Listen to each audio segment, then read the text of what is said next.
On the 7th of June, the Franks besieged Jerusalem.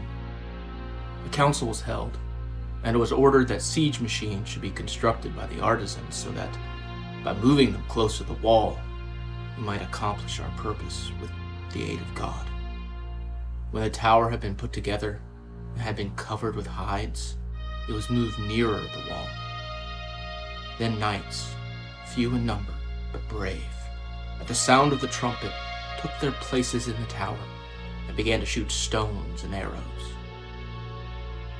The Saracens defended themselves vigorously, and with slings very skillfully hurled back burning firebrands, which had been dipped in oil and fresh fat.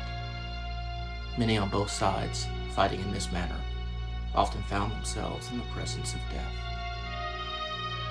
At the noon hour on Friday, with trumpets sounding, amid great commotion and shouting, "God help us!" the Franks entered the city. And when the pagans saw one standard planted on the wall, they were completely demoralized, and all their former boldness vanished. And they turned to flee through the narrow streets of the city.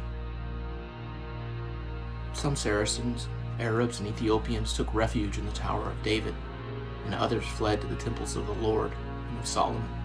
And a great fight took place in the court and porch of the temples, where they were unable to escape from our gladiators.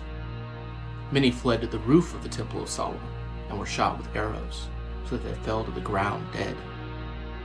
In this temple, almost 10,000 were killed.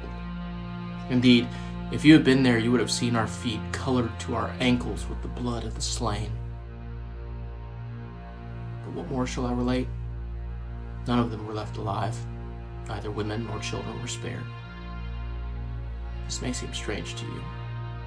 Our squires and poorer footmen discovered a trick of the Saracens, for they learned that they could find gold coins in the stomachs and intestines of the dead Saracens who had swallowed them.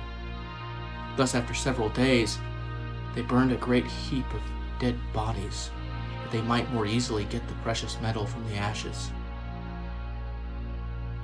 Thus many poor men became rich.